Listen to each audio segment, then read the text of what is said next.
Hello everyone, कैसे हैं आप सब और क्या हाल समाचार हैं आपके। उम्मीद करूंगा जो 7:30 और 8:30 का शो है उससे आप हर दिन कुछ सीख रहे होगे और कमा रहे होगे। उसी क्रम में आज की बहुत खास वीडियो मेरा 18 ईयर का एक्सपीरियंस बोलता है, जब भी एफआईआई और म्यूचुअल फंड जहां पोजीशन बनाते हैं या बढ़ाते हैं वहां आप नजर रखें, क्योंकि ऐसे स्टॉक में जब भी ब्रेकआउट हुआ है बम्पर पैसा बना है।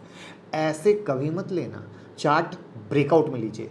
जो भी पुराना फॉलो करते होंगे उन्हें ऑलवेज ये शेयर मैं दिलाता रहता हूं जब भी म्यूचुअल फंड की एंट्री होती है और ब्रेकआउट होता है। जो नए हैं वो आज ये जान लीजिए कि हर स्टॉक में डिटेल डिस्कस करेंगे, कैसे कैसे स्टॉक डाउन हुआ, कैसे कैसे इन लोगों ने पोजीशन इंक्रीज किया, यानी एवरेज बनाई। ये एक वीडियो रिटेल भाई के लिए रामबाण दवा की तरह होने वाला है, क्योंकि जब स्टॉक गिरता है वो डरने लगते हैं। तो आप ये सोचिए कि इस गिरावट में कोई स्टॉक उन्हें पसंद था, एफआईआई को, म्यूचुअल फंड को, बट गिर रहा है तो किस तरीके से एवरेज किया। पोजीशन धीरे धीरे बढ़ाना मतलब एवरेज करना है, करेक्ट है। वहां पे हम लोग क्या करने लगते हैं, डरने लगते हैं। तो अब इन्होंने एवरेज क्यों की? क्योंकि कहीं ना कहीं उनके फाइनेंशियल को देखा कि नहीं, इसका फाइनेंशियल अच्छा है, मैं इस पे रहूंगा, अगर फाइनेंशियल अच्छा नहीं है तो मैं काट के फेंकूंगा, बराबर है। यही वो चीज है भाई जो मैं आप लोगों को कहता हूं। ये चीज अगर हमने कर ली तो कभी दिक्कत नहीं होगी। वहीं पर देखिए, ट्विटर पे मैंने फोटो शेयर किया था जिसमें डीमेट अकाउंट किस तरीके से गिरना शुरू हुए हैं, खुलना, उसकी संख्या गिरना शुरू हुई है, वो फोटो मैंने दिखाई थी। ये एक बहुत ही डर का सब्जेक्ट है। डर का सब्जेक्ट क्यों है? क्योंकि जब तेजी हो रही थी सब नए नए लोग आ रहे थे और कहे सुने में माल खरीद रहे थे। गिरने लगा, फंस गए, एवं ही किसी के कहे सुने में ले लिया, कंपनी से कोई दोस्ती नहीं, कंपनी से कोई जान पहचान नहीं, और लग गई लंका। वहीं पर आपका भाई कोशिश करता है कि आप खुद के बॉस बनो, खुद के मालिक बनो, हर एक चीज को समझो, जानो, तब आगे बढ़ो, करेक्ट है। तो यहां पर अब हम शुरू करते हैं इस कहानी को डिटेल में। तो मैं मुकुल अग्रवाल आपका आप ही के यूट्यूब चैनल में स्वागत करता हूं। जो भी नए लोगों चैनल को सब्सक्राइब करें, बेल आइकॉन हिट करें, नोटिफिकेशन ऑन कर लें, जिससे जब भी वीडियो अपलोड होती है या मैं लाइव आता हूं तो आपको पता चल सकेगा और आप कमा सकेंगे।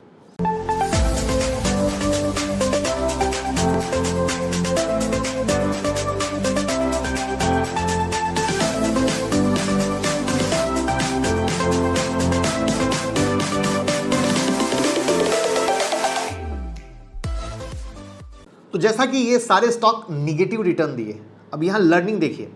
रिटेल भाई की पोजीशन हो तो डर जाए, या दिलाने वाले को बोले कि डुबा दिया है। ऐसा क्यों होता है? क्योंकि हम झूठे वाले इन्वेस्टर बनते हैं, जबकि गिरावट एक मौका होता है अगर फंडामेंटली अच्छे स्टॉक है, करेक्ट है ना। वहां पर ये जो चीज है, पहला स्टॉक आता है होंडा इंडिया पावर का। यहां पर एफआईआई की होल्डिंग बढ़कर 0.56% हो चुकी है, म्यूचुअल फंड की होल्डिंग बढ़कर 13.38% हो चुकी है। अब यहां पर हम हर एक चीज को धीरे धीरे देखने की कोशिश करेंगे और समझने की कोशिश करेंगे कि आखिर क्या है, कैसे है। तो अब जैसे होंडा इंडिया पावर की अगर हम बात कर रहे हैं तो इसने 1808 का हाई लगाया है, 1450 के पास चल रहा है, ध्यान से। अब इसका जो अगर सपोर्ट लेवल हम देखें तो 1400 के पास का है, और जो बहुत अच्छा वाला सपोर्ट है वो 1200 के पास का है। वहां पर अगर हम कंपनी को देखते हैं, क्योंकि अभी हमने क्या कहा, धीरे धीरे गिरावट में एफआईआई और म्यूचुअल फंड ने अपनी होल्डिंग बढ़ाई है। वहां पे अगर आप इसके आरओसी और आरओई को देखोगे तो ठीक ठाक है। 15% 11% की कहानी है, सेल ग्रोथ 10% की कहानी है, प्रॉफिट 5% की कहानी है। 5 साल का डेटा बता रहा हूँ, डेट फ्री कंपनी है। और स्टॉक इस गिरावट में अंडर वैल्यू नहीं हुआ है, क्योंकि पीईजी रेशियो 3.74 है। ये एक फर्क ध्यान में रखिएगा, पहला, यानी कंपनी अच्छी है, पोर्टेबल जेनसेट, वाटर पंप, इस तरह के कामों में लगी है। एफआईआई, म्यूचुअल फंड धीरे धीरे अपनी पोजीशन को बढ़ा रहे हैं, चीज़ों को बेहतर समझते हुए। उससे पहले बता दूं, अब ट्विटर और टेलीग्राम पर लाइव ट्रेड लाइव मार्केट में दे रहे हैं, जिसका आप फ़ायदा ले सके तो लिंक डिस्क्रिप्शन में है, जुड़िए और लाइव ट्रेड का फ़ायदा लीजिए। अब वहीं पर हम आते हैं दूसरे स्टॉक की तरफ, जिसका नाम है आयन एक्सचेंज। यहाँ पे पहले आप एक चीज़ ध्यान रखिएगा, होंडा इंडिया जिसके बारे में मैंने कंपनी अच्छा है दिखा दिया, बता दिया, बट मैंने आपको टेक्निकल लेवल दिया। क्यों? क्योंकि मेरा एक्सपीरियंस कहता है जब भी न्यूज़ आती है वहाँ पर जिस दिन भी चार्ट का ब्रेकआउट हो, चाहे 3 महीने के बाद हो, 1 महीने के बाद हो या 1 दिन के बाद हो, तब बनता है पैसा। वहाँ पर अगर हम आयन एक्सचेंज पे बात करें तो हम चलते हैं आयन एक्सचेंज पे कि आयन एक्सचेंज क्या कह रहा है। तो यहाँ पर आयन एक्सचेंज में जब हम आते हैं तो अगेन अगर ये स्टॉक देखोगे तो 2041 से गिरकर लो बना चुका 1727। आप लोग रहते तो कहते फंसा दिया है, राइट है।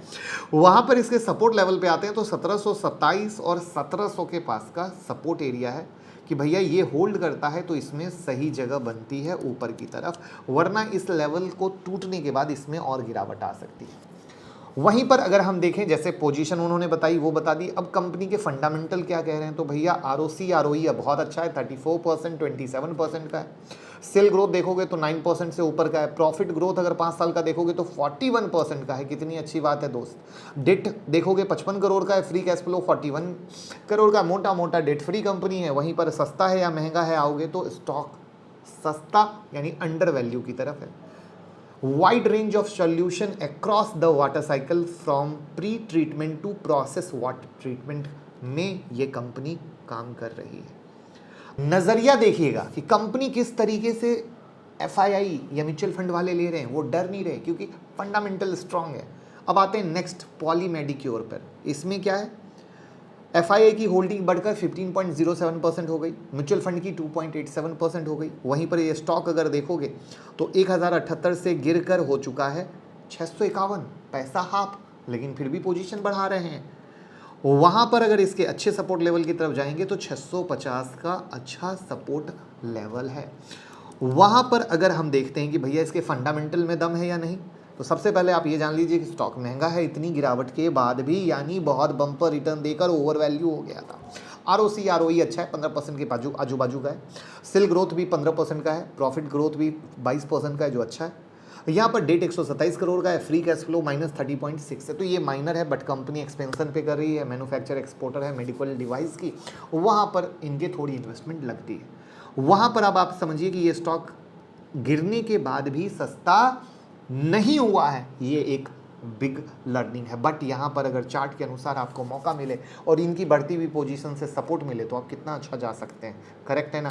और डीमेट और ट्रेडिंग अकाउंट का लिंक डिस्क्रिप्शन में, जो भी अकाउंट ओपन करेंगे स्पेशल टेलीग्राम में उनको ऐड कर दिया जाएगा।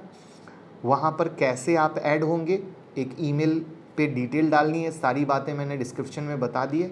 आप जाकर डीमेट खोल कर उसको प्रोसेस कर दीजिए, आपको ऐड कर देंगे।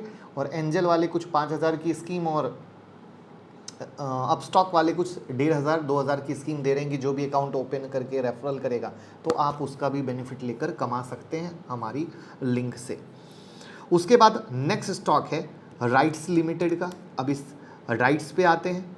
अब इस राइट्स को अगर देखो तो ये स्टॉक 317 से घटकर 230 के पास आ चुका है। इसका अच्छा लेवल जो है वो 220 के पास का है। अब कंपनी में दम है या नहीं है, तो वहाँ पर हम देखते हैं कि 30% का आरओसी है, 21% का आरओई है, 14% का सेल ग्रोथ है, 12% का प्रॉफिट ग्रोथ है। डेट फ्री कंपनी है क्योंकि इनके पास फ्री कैश फ्लो अच्छा है। स्टॉक भी गिरकर सही हो चुका है। यहाँ पर अब आप खुद देखिए कि मार्केट की गिरावट है दोस्त। मार्केट की गिरावट में जब दिग्गज शेयर गिर गए तो इन लोगों की क्या हैसियत है। तो ये एक बहुत बड़ा फ़र्क है जो आपको समझने की ज़रूरत है, जहाँ पर ये फ़र्क चूँकि वो बिग इन्वेस्टर समझते हैं क्योंकि वो एजुकेशन के साथ ट्रेड कर रहे हैं। तो यहाँ पर ये फ़र्क आपको समझना है जिससे कि आप एक अच्छा मौका ले सकें। यहाँ पर मैंने आपको सही एंट्री लेवल की किस तरीके से हम कर सकते हैं वो भी मैंने आपको बताया। एंड ओवरऑल कंपनी से भी आप दोस्ती कर रहे हैं, लाइक का बटन तो दोस्त दबा दीजिएगा क्योंकि बाद में भूल जाइएगा। अब हम आते हैं लास्ट स्टॉक पे, सुवेन फार्मा। यहाँ पर अगर इसके टेक्निकल लेवल पे आए तो 420 के पास का सही लेवल गिरता है जो एक सपोर्ट लेवल है कि अगर होल्ड करता है तो अच्छा है। वहाँ पर अगर हम इनके फाइनेंशियल पे जाते हैं तो आप देखोगे आरओसी और आरओई बहुत अच्छा है, 45% का है और आरओई 33% का है। वहीं पर इनका डेटा सेल ग्रोथ और प्रॉफिट का गायब है। कंपनी ऑलमोस्ट डेट फ्री है क्योंकि इनके पास कैश है। अभी कंपनी इतनी गिरावट के बाद भी सस्ती नहीं हुई है। वहाँ पर हम क्वार्टरली रिजल्ट की तरफ बढ़ते हैं तो इनका सेल्स लगातार बढ़ रहा है, ये एक अच्छा साइन आ रहा है। और प्रॉफिट बिफोर टैक्स की जगह अगर हम नेट प्रॉफिट पे नज़र डालें तो मार्च 2022 में गिरावट दिखी है जो आगे आने वाले समय में दिख सकती है अच्छी। तो इस तरीके से हम कंपनी के एनालिसिस करते हुए म्यूचुअल फंड और एफआईआई को देखते हैं। क्या आपने कभी इस नज़रिए से देखा था, कुछ अलग लगा नज़रिया जहाँ पे कैसे बिग स्विंग को आप पकड़ सकते हैं? तो कमेंट बॉक्स में ज़रूर बताइएगा और वीडियो को शेयर करके प्यार मोहब्बत देते रहिए। जय हिंद, जय Bharat. Thank you so much.